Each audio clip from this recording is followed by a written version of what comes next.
something I found a few days ago that was apparently published a few months ago, about 8 months ago, about motorcycle theft and mobile phone theft using mopeds in England. And my take on this is that the BBC have no problem with it, because just watch. All around my area, London, we just blend in. It's only when we come close that they realise, okay, it's too late. It's like stealing candy from a baby. 15 to 20 seconds I could get like 2 or 3 phones. If I see it and I want it, I'm going to have it. I don't like this stuff.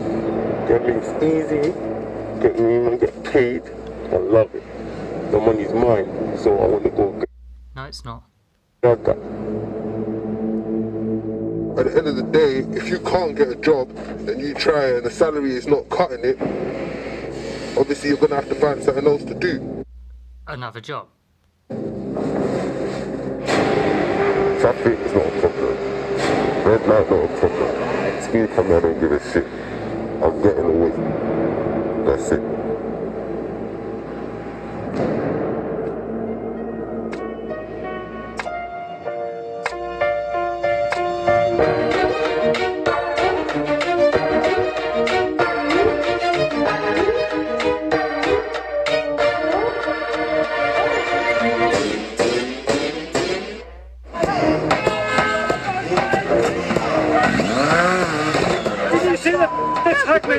The menace of moped gangs is something we've reported on many times over the past year. It's mainly mobile phone snatches. The Met has been stopped from pursuing criminals on scooters because of the risk to the rider or the public. Not anymore. Has a sledgehammer. The defenceless owner is hit and kicked. A woman is dragged along by her hair. A motorcyclist is surrounded by 4 mopeds, a fire extinguisher let off in his face. I'm Livy Haydock, and like most people, I've watched in shock as this new violent crime wave has hit British cities. The internet is full of videos showing crimes. Some are uploaded by the thieves themselves, bragging on anonymous Instagram accounts.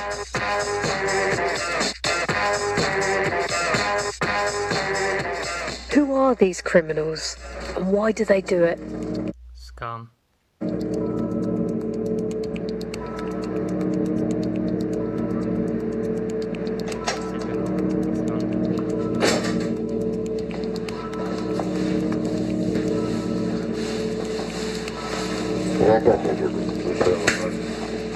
I lock it down, so what have you got?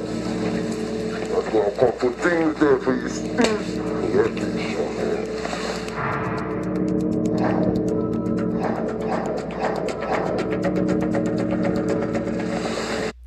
So she knows exactly who he is and hasn't reported him to the police. I've got 4 of them stuff at work today. I've got this thing here, there's this thing here, a little tablet thing, the iPad and the iPhone 6. Cool, so another one, It's blocked already. But you already know what to do. Don't worry about block or not block, man.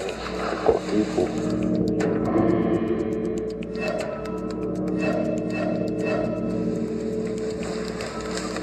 What is the value of what you've robbed here? I say 150 for this one, a pinky, £70 for that, 2 bills, 250 for that, and 250 for that, but that's a plus. This one's an iPhone 6S. But it's all working, you know what I'm saying?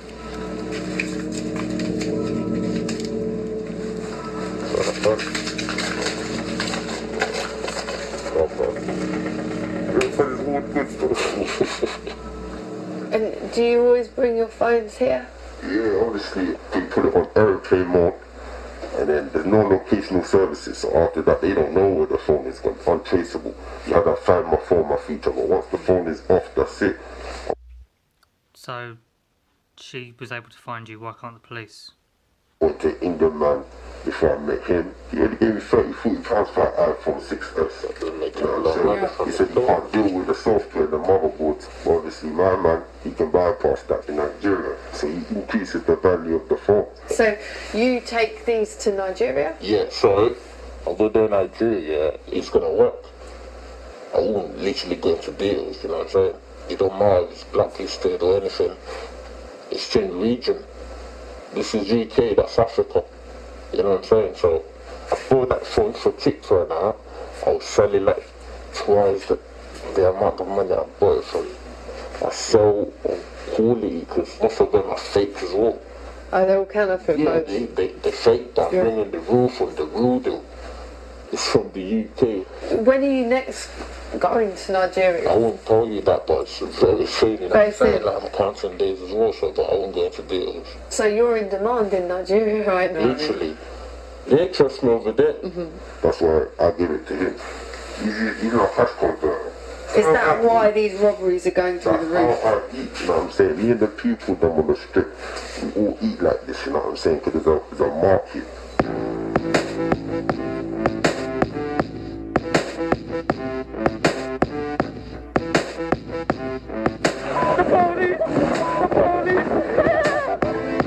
Most thieves are teenage boys, operating in streets near where they live, and their favourite time to strike is evening rush hour. I'd arranged to meet Mr. X to find out what his story is. When did you And how did you find him? How did you arrange to meet him? What makes you more special than a copper? start getting involved with what you're doing now? I had a friend who was basically doing it, and he introduced me. He was saying I don't have to do anything, I just have to drive. So I said, cool. I'm mostly the driver. There's occasions where I've had to drive phones myself, but most of the time I'll do the driving. I know loads of people who are working their asses off in legitimate jobs, and they're still struggling to feed the family, pay rent and everything, but they don't go out and do that. So how would you justify what you do?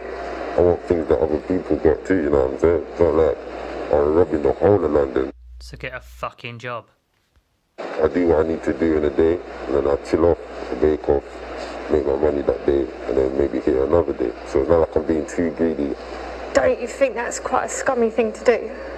I'm just dealing with the cards that I've been dealt with, you know what I'm saying? Who told you you had to be a criminal? Is there a class at school I can take? I had the most prospects, I've had the most opportunities, you know what I'm saying? I've been deprived for a lot of things. This is No, you haven't. We have an equal opportunities.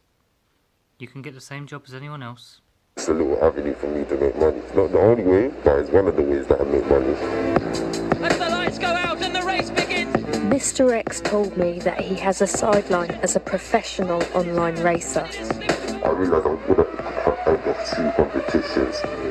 People will say I was fast. At some of the biggest tournaments, the winner can take home over 100 grand. And instead of sticking to that, he became a criminal. Great. Prize money yet. People are, you know, they're not well off. They find alternative ways of making some money for themselves. And that's in crime. Mr. X took me to one of his favourite hunting grounds for stealing phones, Upper Street in North London. It was only... And on the way there, instead of telling the police that you were going there with a criminal, you just carried on and got the filming done. Only a mile away in 2016 that Cavell Hudson, a North London thief, stole 21 mobile phones in 1 hour. Now Mr. X is going to show me how he chooses his targets. I just look for a very busy area where people are, you know, running around doing whatever they're doing. I mean, anyone who has a phone that's out, facing down, especially with their headphones in, they're completely unaware to what's going to happen. That'll be the perfect target. And it's all about the positioning as well.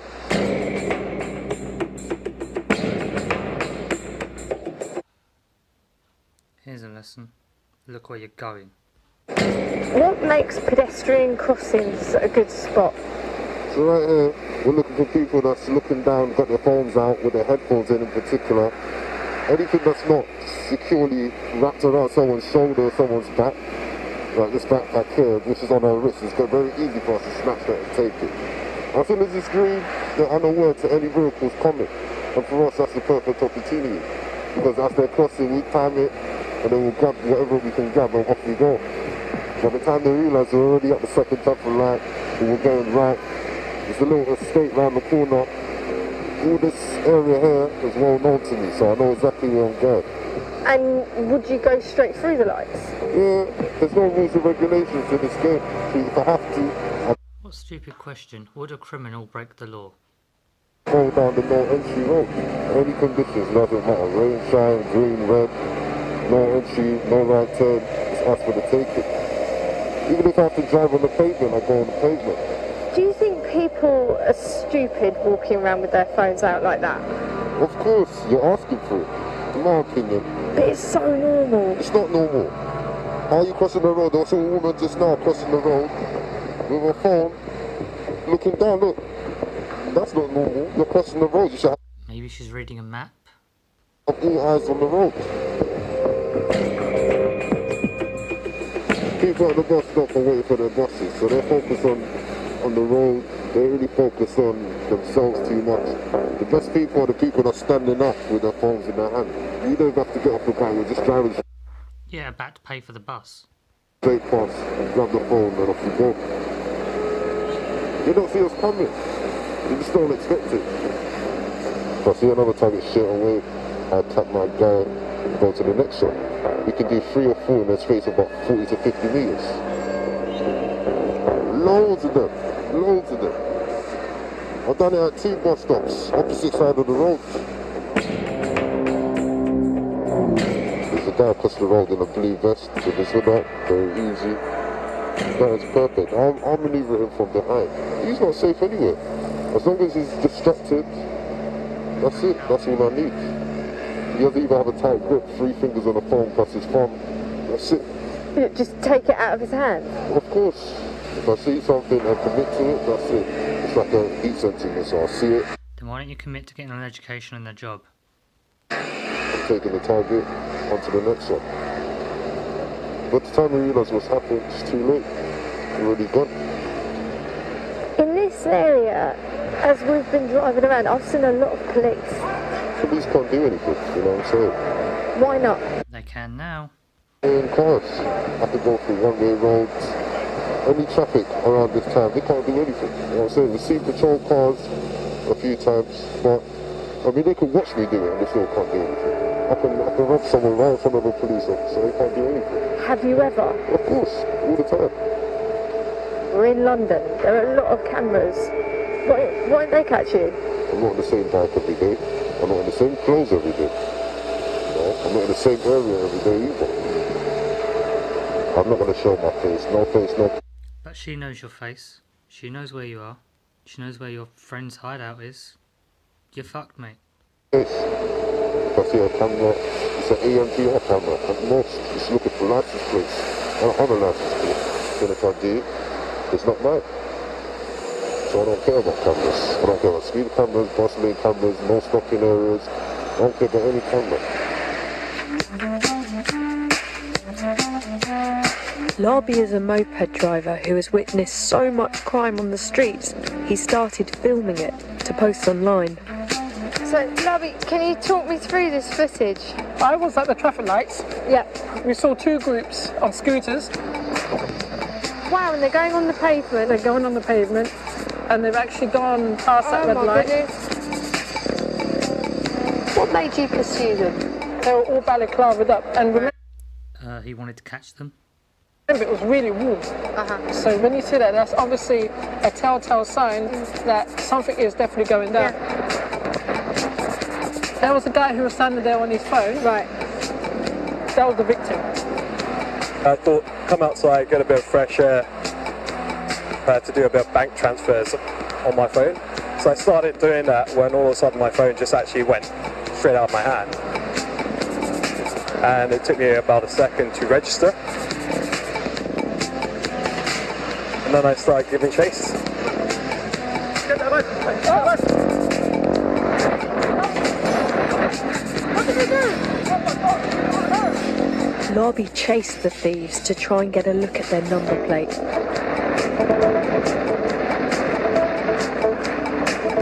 And then there was a car here that kind of blocked it. Yeah. So when they figured out that I still followed them, one went straight ahead, and one decided to take a right. So when so you split. Yeah, so they split. No, I'm back at Nile. The thieves got away, but when Larby reviewed his footage, he realised he'd got the shot he wanted. And there was something unusual about the number plate. What was the number plate? On my job. What does that say to you? Taking the piss. It does appear that way. Exactly. Yeah. What would it take for me to protect myself and to be able to walk around Islington and to use my phone and feel safe? If you're using your phone, use it whilst you're stationary in an area where you can observe yourself properly. If you're on the phone, put your phone away in your pocket or your handbag and use headphones. Aren't you just going to... Or just stop being a fucking thief and stealing other people's property, you cunt. Want to snatch my bag? No, I mean, it depends how easy access the bag is. If you got it tightly wrapped around you, that's too much resistance. I just want to be in and out. I don't want to be in one area for too long. Well, now we've got enough evidence to put you in prison for a long time. Prick. It's rare to find an active phone thief willing to talk so openly about his crimes. So how does Mr. X feel about his victims? He doesn't. He's scum. If I was walking down the street and someone stole my phone, that would shake me up. I'd be scared from that. Like, do you ever feel for the people who you steal from? Most of these people are professional people. They earn money, you know what I'm saying? They probably have insurance on their phone, so their phone can easily get replaced. You know what I'm saying? So it's just a... No. That's not why you have insurance. You don't have insurance so little scummy ratbags like you can come along and steal it, you dickhead. Well, I think everyone involved in this film should already be in prison because they've got enough evidence through that 15 minutes that it's just the beginning of this video. There's a link in the description to the full 41 minutes of video done by the BBC, including the fucking reporter. They should be in prison because she's an accomplice now. She literally just watched him hand over bloody stolen mobile phones, and then the guy says, oh yeah, I'm going to send them to Nigeria. Well, there you go then. You've got your evidence, you can now be in prison. Done. But I bet ya, everyone in that film is now on the streets still and allowed to do what the fuck they want. But a good thing came out of it. The police now have the power to knock the little bastards off their mopeds using their cars. So, at least there's a win there, and we're not going to get much more of this crime. But yeah, that's my take on that shit. Have a great day, everyone. Judge Enza out. When all up to the crime, and we're all doing time. When you feel